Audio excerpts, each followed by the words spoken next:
Assalamualaikum warahmatullahi wabarakatuh. Allahumma sholli ala sayyidina Muhammad wa ala ali sayyidina Muhammad. Alhamdulillahirabbil alamin wa bihi nasta'in wa ala umuri dunya waddin. Wassalatu wassalamu ala asyrafil anbiya'i wal mursalin sayyidina wa habibina wa syafi'ina wa maulana Muhammadin wa ala alihi wa sahbihi ajma'in, amma ba'du. Yang terhormat kepada Kiai Haji Hasan Mutawakil Allah SHMM selaku pengasuh Pondok Pesantren Zaini Hasan Genggong. Yang terhormat Dr. Abdul Aziz Wahab BAMAG selaku Rektor Universitas Islam Zaini Hasan Genggong. Yang terhormat kepada Ibu Wali Lestari FPD selaku Dekan Fakultas Hadis Umum Universitas Islam Zaini Hasan Genggong. Yang terhormat kepada Bapak Babul Bahrudin MPD selaku Kaprodi Tedris Ilmu Pengetahuan Sosial Universitas Islam Zaini Hasan Genggong. Dan yang kami sayangi dan yang terhormat pula kepada Ustazah Fika Anjana selaku dosen pengampu mata kuliah Psikologi Pendidikan dan Pembelajaran. Dan yang kami sayangi kedua orang tua yang selalu mendoakan kami dan yang kami banggakan teman-teman seperjuangan kami. Perkenalkan, nama saya Ayu Hakikatul Maula, saya dari Universitas Islam Zaini Hasan Genggong. Saya dari program studi Tedris Ilmu Pengetahuan Sosial. Ini adalah video ke-7 saya dari 6 video sebelumnya untuk pembahasan psikologi pendidikan dan pembelajaran. Di sini kita sudah sampai pada pembahasan tentang fase dan tugas perkembangan. Setelah kita mempelajari tentang kejenuhan dan kesulitan belajar yang dialami oleh siswa, sekarang kita akan belajar fase dan tugas perkembangan. Kenapa bab ini mengulang lagi dari bab kedua tentang pertumbuhan dan perkembangan? Sekarang kita akan belajar lagi tentang fase dan tugas perkembangan. Ya, awal di sini kita mengetahui terlebih dahulu fase perkembangan manusia sepanjang rentang kehidupan.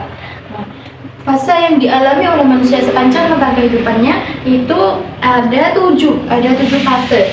Di sini. Yang pertama itu ada bayi dan balita, yang dimulai dari umur 0 sampai 2 tahun. Untuk bayi dan balita ini, fasenya ditandai oleh perkembangan fisik yang cepat, seperti pertumbuhan berat badan dan panjang tubuh. Selanjutnya di sini ada kemampuan motorik kasar yang halus berkembang pesat, seperti berjalan dan mengambil objek dengan tangan. Berikutnya ada perkembangan kognitif melibatkan pembentukan dasar-dasar pemahaman dunia, termasuk pengembangan bahasa. Di sini dalam fase ini bayi dan balita ini diajari mengenai bahasa. Anak-anak dalam fase ini cenderung sangat tergantung pada orang tua atau caregiver mereka. Pada fase ini anak-anak atau balita, anak-anak tersebut masih sangat bergantung kepada orang tua mereka. Seperti itu, entah itu untuk makan, untuk berjalan, untuk hal lain sebagainya, seperti itu. Mereka masih sangat tergantung kepada orang tua mereka. Kemudian berlanjut di fase kedua. Di sini ada usia prasekolah, berarti sebelum mereka melaksanakan sekolah ya. Di sini dimulai dari 3 sampai 5 tahun. Fase prasekolah di sini atau usia prasekolah di sini ialah ciri-cirinya itu kemampuan bahasa dan komunikasi semakin berkembang. Yang awalnya masih diajarkan atau belajar bahasa atau belajar mengenal bahasa satu persatu untuk digunakan berkomunikasi. Di sini pada usia prasekolah ini kemampuan bahasa dan komunikasi sudah semakin berkembang. Termasuk kemampuan berbicara dengan frasa dan kalimat. Mereka sudah bisa menggunakan kalimat-kalimat tertentu yang bisa dipahami oleh orang lain atau ibunya atau keluarganya, seperti itu. Perkembangan sosial melibatkan pembentukan hubungan dengan teman sebaya dan mulai belajar tentang norma sosial. Pada fase ini anak akan mulai berkembang tentang sosialnya, keadaan sosialnya. Yaitu dia mulai yang awalnya sangat bergantung kepada orang tua, bermain dengan orang tua. Kemudian pada fase prasekolah dia akan bermain melakukan hubungan dengan teman sebayanya untuk bermain dan lain sebagainya seperti itu, dan mulai belajar tentang norma sosial untuk saling menghargai, untuk entah itu dari kepemilikan orang lain agar kita tidak mengambilnya, atau kita membutuhkan orang lain untuk saling membantu kita seperti itu. Nah, selanjutnya ada perkembangan sosial. Selanjutnya ada kemampuan motorik kasar dan halus terus meningkat, memungkinkan anak-anak untuk bermain dan belajar melalui aktivitas fisik. Pada fase ini kemampuan motorik kasar dan halus mereka sudah sangat semakin meningkat. Yang awalnya pada bayi dan balita mereka masih perkembangannya itu tidak terlalu pesat dalam seperti aktivitas fisiknya, hanya merangkak seperti itu. Untuk usia ini mereka sudah belajar berjalan, berlari dan lain sebagainya. Kemudian kita lanjut pada usia sekolah awal.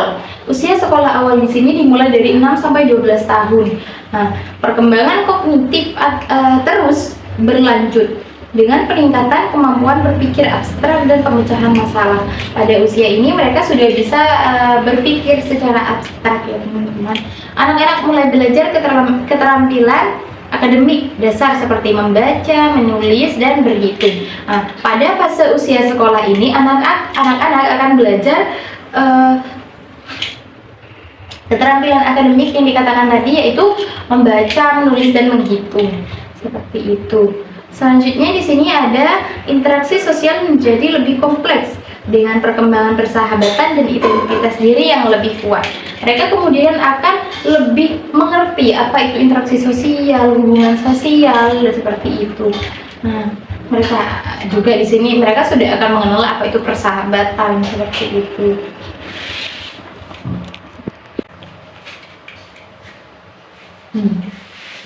Selanjutnya di sini itu ada berlanjut pada usia remaja. Usia remaja ini dimulai dari 13 tahun sampai 19 tahun.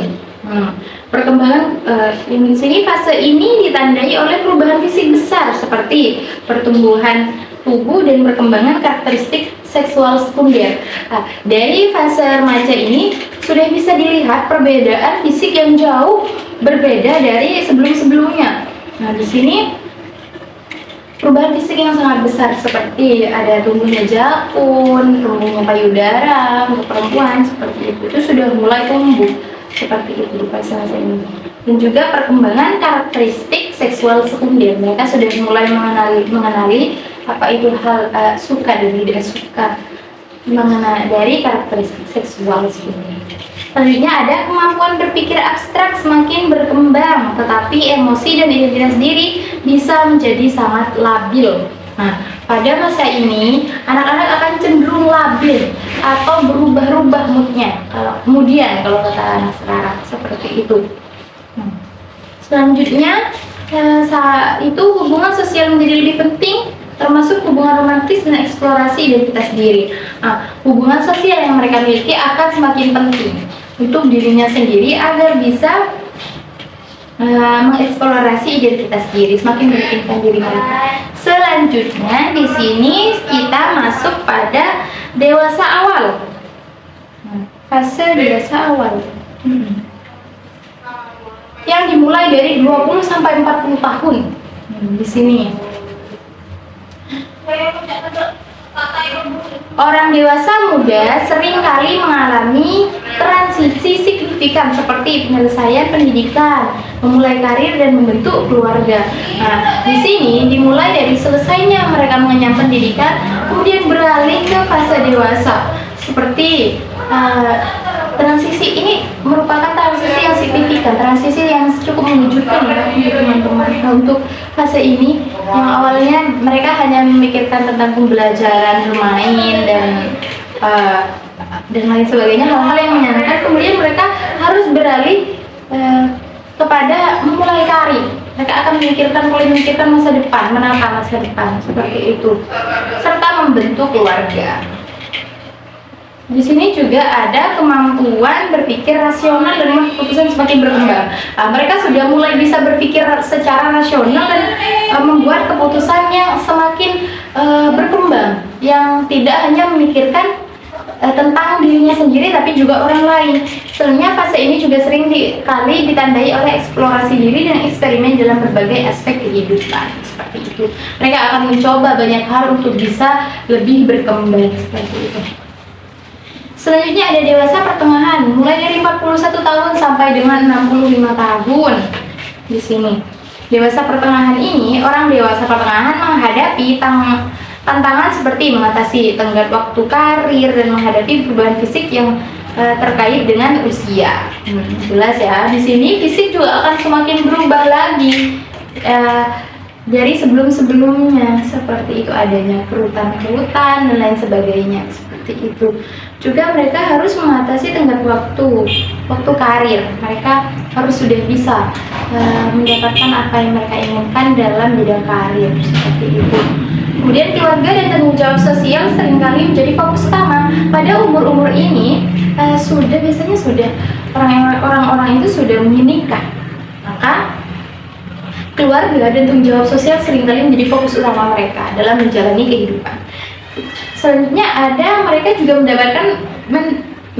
dapat mengalami krisis eksistensial dan refleksi tentang tujuan hidup. Mereka di sini akan sering mengalami krisis eksistensial dan refleksi tentang tujuan hidup mereka sendiri, seperti itu. Selanjutnya ada yang terakhir, ini ada lansia 65 tahun ke atas. Untuk lansia di sini terdapat perubahan fisik terkait usia menjadi lebih nyata. Pada umur 65 tahun ke atas ini, perubahan fisik yang bukan hanya dari wajah yang mengerut tapi juga dari seluruh badan sudah mulai sangat terlihat ya. Seperti penurunan kekuatan otot dan kesehatan yang semakin rapuh. Sebenarnya ada sosial dan emosional. Lansia mungkin menghadapi isolasi sosial dan pertimbangan tentang akhir kehidupan. Namun banyak orang tetap aktif secara sosial dan kognitif, terlibat dalam aktivitas seperti bermain catur atau melihara hubungan dengan cucu, seperti itu. Selanjutnya di sini kita masuk pada fase perkembangan menurut teori Piaget. Ya. Yang awal ada sensomotor, itu dimulai dari 0 sampai 22 tahun. Di sini fase ini terjadi pada bayi dan balita awal. Kemudian anak-anak dalam fase ini belajar tentang dunia mereka melalui indera dan tindakan fisik.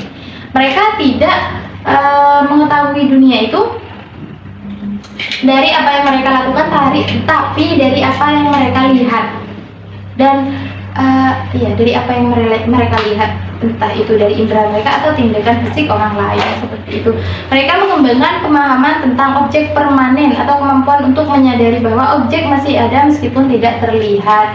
Sebenarnya terjadi perkembangan awal dalam kemampuan berpikir simbolis seperti menggunakan bahasa dan bermain imajinatif.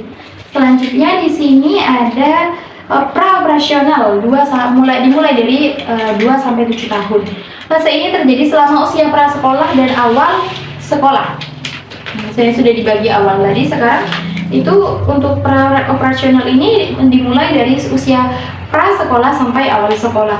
Anak-anak mulai menggunakan bahasa secara aktif untuk memahami dan berkomunikasi tentang dunia di sekitar mereka. Mereka cenderung berpikir egosentris atau sulit memahami pandangan orang lain dan masih memiliki konsep dunia yang sangat subjektif, seperti itu teman-teman. Berpikir mereka lebih berdasarkan pada perwakilan mental daripada operasi logis. Contohnya, mereka mungkin tidak memahami prinsip konservasi, atau misalnya bahwa jumlah cairan dalam gelas tetap sama meskipun gelas itu berbentuk berbeda. Selanjutnya di sini ada operasional formal, dimulai dari 12 tahun ke atas. Bukan. Operasional konkret terlebih dahulu, yaitu dimulai dari umur 7 sampai 11 tahun. Operasional konkret fase ini terjadi selama masa kanak-kanak tengah.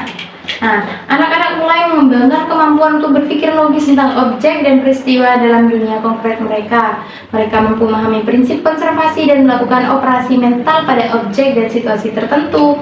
Namun berpikir mereka masih sangat terikat pada konteks konkret dan nyata, sehingga abstraksi lebih sulit bagi mereka, seperti itu. Selanjutnya ada operasional formal, yaitu dimulai dari 12 tahun ke atas.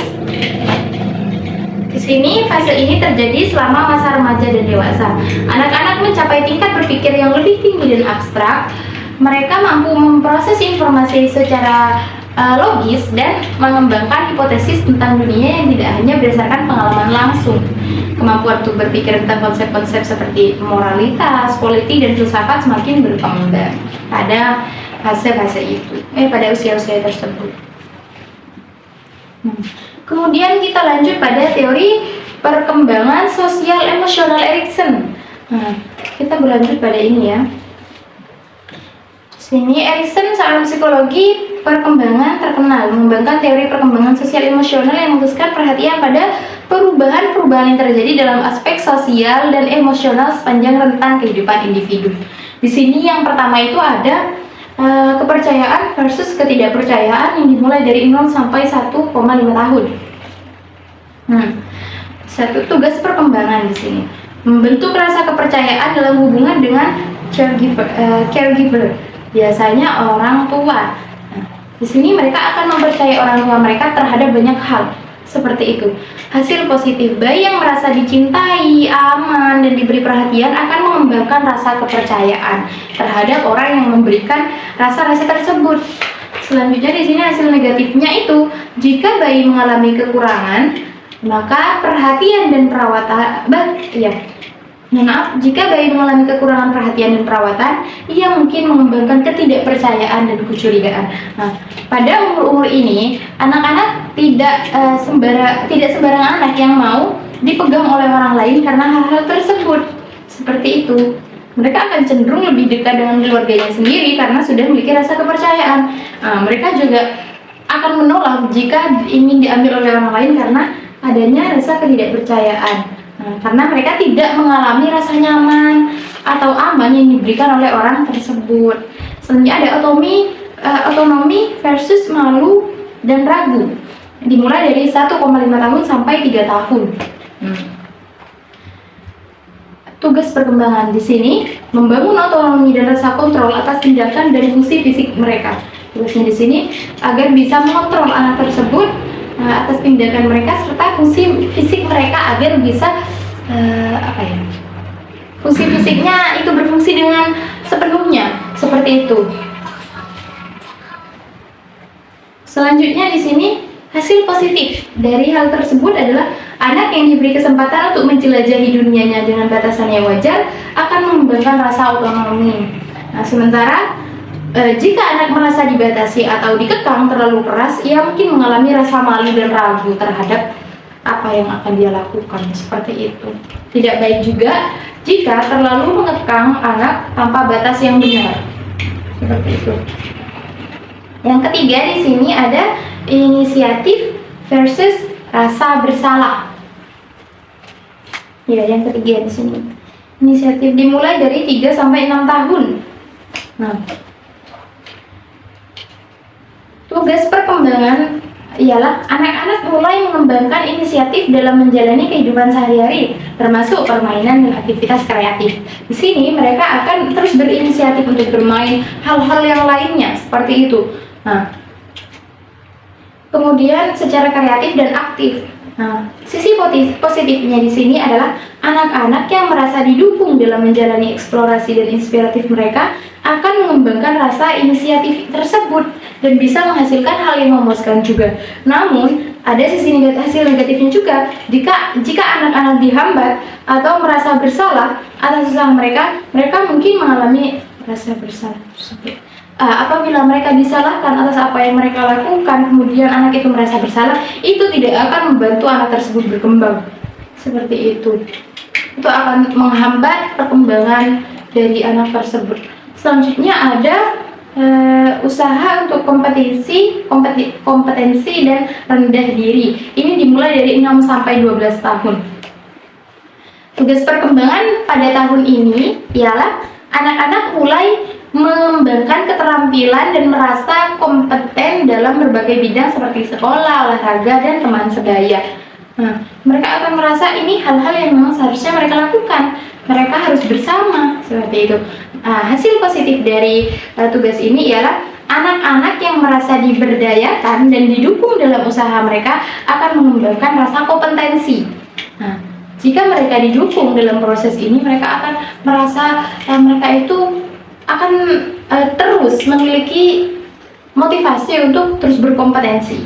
Nah, di sini untuk hasil negatifnya, jika mereka mengalami kegagalan berulang, mereka mungkin mengalami rendah diri. Setelah mereka mengalami kegagalan yang berulang-ulang kali, meskipun mereka dapat dukungan dan dia merasa usaha yang dilakukan itu tidak ada hasilnya, mereka mungkin akan mengalami rendah diri di sini. Selanjutnya ada identitas versus bingung peran, dimulai dari 12 sampai 18 tahun. Tugas perkembangan pada umur ini ialah remaja mencari identitas mereka sendiri, termasuk nilai-nilai, peran sosial, dan tujuan dalam hidup mereka. Hasil positifnya ialah remaja berhasil menjelajahi identitas mereka, akan mengembangkan rasa percaya diri yang kuat dan jelas. Apabila dia dibiarkan menjelajahi identitas diri mereka, namun bukan berarti dibiarkan, tetap diawasi tapi tidak dikekang, mereka akan bisa mengembangkan rasa percaya diri yang kuat dan jelas. Nah, untuk hasil negatifnya, jika mereka tidak dapat mengatasi konflik identitas tersebut, mereka mungkin mengalami kebingungan peran. Seperti itu. Nah, baik, selanjutnya di sini ada intimidasi versus isolasi. Itu dimulai dari umur 18 sampai 40 tahun. Nah, tugas perkembangannya ialah mencari hubungan intim dan membangun komitmen dalam hubungan. Di sini mereka akan mencari mencari teman hidup mereka agar bisa bersama mereka dan mendukung perkembangan mereka. Seperti itu. Selanjutnya di sini hasil positifnya itu ialah individu yang dapat membentuk hubungan yang sehat akan mengalami intimasi. Individu yang dapat membentuk hubungan yang sehat akan mengalami intimasi. Mereka yang bisa membangun hubungan yang sehat, mereka akan merasa nyaman dan di situ mereka akan merasa lebih baik. Seperti itu. Dan untuk mereka yang gagal, mereka yang menghindari keterlibatan dalam hubungan, atau jika mereka menghindari keterlibatan dalam hubungan atau tidak dapat membangun koneksi yang sehat, mereka mungkin mengalami isolasi sosial. Mereka tidak akan tidak akan lagi mau berbaur, memilih seperti itu. Selanjutnya, selanjutnya di sini yaitu ada produktivitas versus stagnasi. Tugas perkembangannya mencari makna dan tujuan dalam hidup serta memberikan kontribusi pada masyarakat. Hasil positifnya yaitu orang yang merasa produktif dalam karir, keluarga, atau aktivitas sosial akan mengalami produktivitas di lingkungannya. Seperti itu. Hal negatifnya, jika mereka merasa terjebak atau stagnan, tidak bisa lanjut, mereka tidak mengalami peningkatan, tidak mengalami juga penurunan, mereka stagnan di situ-situ saja. Seperti itu, mereka mungkin mengalami stagnasi seperti itu. Selanjutnya di sini ada keintiman versus putus asa. Nah, ini dimulai dari 65 tahun ke atas. Nah, tugas perkembangan menerima kematian sebagai bagian dari siklus hidup dan merenungkan kembali hidup mereka. Tugasnya di sini mereka harus menerima adanya kematian sebagai bagian dari siklus kehidupan manusia. Selanjutnya, hasil positifnya, orang yang dapat merenungkan hidup mereka dengan rasa puas dan menerima kematian dengan damai akan mengalami keintiman. Seperti itu. Hasil negatif, jika mereka merasa putus asa atau tidak puas dengan pencapaian hidup mereka, mereka mungkin mengalami keputusasaan. Seperti itu.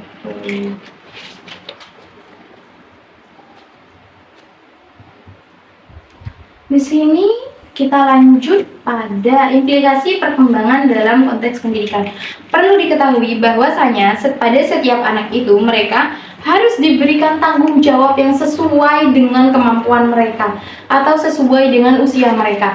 Tidak boleh seorang anak diberikan tugas yang di luar kemampuan mereka atau itu berada di kemampuan orang-orang yang dewasa. Seperti itu. Nah, di sini implikasinya itu ada di dua tempat. Yang pertama ada peran guru dalam memahami dan memfasilitasi siswa. Yang kedua ada pengaruh fase perkembangan terhadap strategi pembelajaran. Nah, peran guru dalam memahami dan fasilitasi siswa di sini mendorong pertumbuhan. Nah, tugas guru di sini sebagai fasilitator yang bisa mendorong pertumbuhan anak tersebut. Selanjutnya memfasilitasi pembelajaran kolaboratif. Nah, guru di sini harus memfasilitasi siswa tersebut untuk pembelajaran kolaboratif yang mana di situ bisa membantu mereka berkolaborasi atau bekerja sama dengan hal-hal lain yang bisa membantu mereka untuk terus berkembang seperti itu. Selanjutnya di sini ada menyediakan sumber daya dan dukungan tambahan. Nah, di sini mereka harus menyediakan sumber daya dan dukungan tambahan yang bisa membuat anak tersebut terus berkembang seperti itu. Nah, sebenarnya di sini memahami kepribadian siswa terlebih dahulu untuk bisa membantu atau memfasilitasi siswa, guru harus terlebih dahulu memahami kepribadian siswa tersebut. Karena jika guru melakukan bukan kesalahan guru, tapi cara yang salah yang tidak cocok dengan kepribadian siswa, di situ juga tidak akan membuahkan hasil seperti itu. Kemudian di sini ada mengamati perilaku siswa. Nah, setelah itu harus mengamati perilaku siswa ini seperti apa, seperti itu. Kemudian ada rencana pembelajaran yang menyeluruh atau mengembangkan. Nah, di sini setelah itu guru akan membangun rencana pembelajaran yang menyeluruh yang bisa mengembangkan bakat, minat maupun hal-hal yang ada di dalam diri siswa seperti itu. Selanjutnya melibatkan orang tua dan wali. Di sini guru harus melibatkan orang tua dan wali sebagai pendorong agar siswa tersebut bisa dan mau terus berkembang seperti itu. Selanjutnya ada mengatasi tahap perkembangan, mengenali tahap perkembangan. Nah, guru juga harus mengenali tahap perkembangan yang sedang dialami oleh muridnya.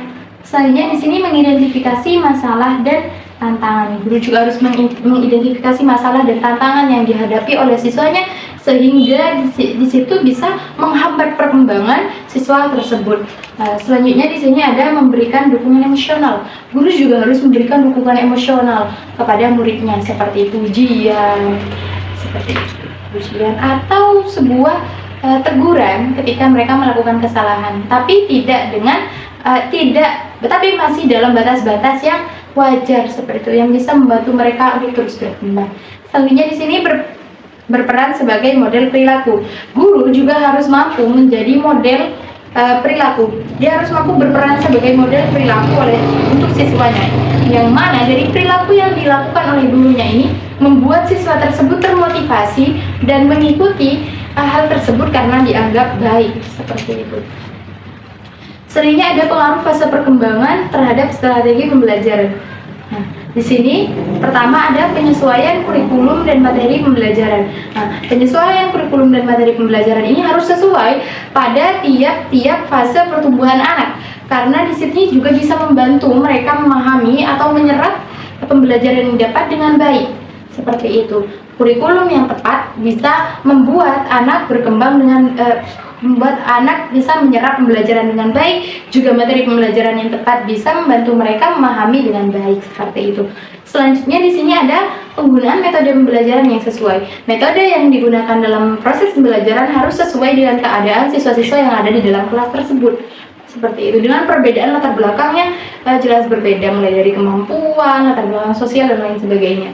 Selanjutnya di sini memberikan dukungan emosional yang tepat, seperti yang tadi. Guru juga harus mampu memberikan dukungan emosional yang tepat, seperti reward dan punishment kepada siswanya, seperti itu, agar mereka bisa terdorong lagi seperti itu dari dukungan tersebut untuk menjadi lebih baik.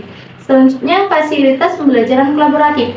Guru juga harus memberikan fasilitas pembelajaran kolaboratif dengan yang lainnya atau dengan hal-hal lainnya agar bisa mengembangkan sikap kerjasama mereka dalam hal pembelajaran. Selanjutnya di sini ada memberikan tanggung jawab yang tepat. Nah, guru juga harus memberikan tanggung jawab yang tepat kepada murid-muridnya sesuai dengan kemampuan dan umur mereka. Selanjutnya di sini dan memfasilitasi pertumbuhan dan eksplorasi. Guru juga harus bisa memfasilitasi pertumbuhan dan eksplorasi yang akan dilakukan oleh siswanya agar bisa mendapatkan hasil yang memuaskan. Di sini juga mendorong refleksi dan pemecahan masalah. Guru juga harus mendorong refleksi, melihat apa saja yang terjadi dan pemecahan masalahnya, bagaimana masalah ini kemudian bisa diselesaikan agar murid atau siswanya itu bisa melanjutkan pembelajarannya dengan nyaman, aman, tentram, dan damai. Di sini juga menggunakan peran guru sebagai model, seperti yang tadi, menggunakan peran kita sebagai center di kelas atau sebagai model mereka. Kita jelas akan ditiru oleh murid kita ketika berada dalam kelas maupun di luar kelas, ketika kita melakukan hal-hal yang tidak baik maupun baik, seperti itu. Maka di situ menggunakan peran guru sebagai model sangat penting, karena di situ juga menentukan bagaimana sikap murid kita setelah proses pembelajaran, seperti itu. Nah, itu saja untuk fase dan tugas perkembangan dari saya. Apabila dari awal sampai akhir terjadi banyak sekali kesalahan, karena di sini saya juga masih belajar, saya mohon maaf yang sebesar-besarnya. Billahi taufiq wal hidayah. Assalamualaikum warahmatullahi wabarakatuh.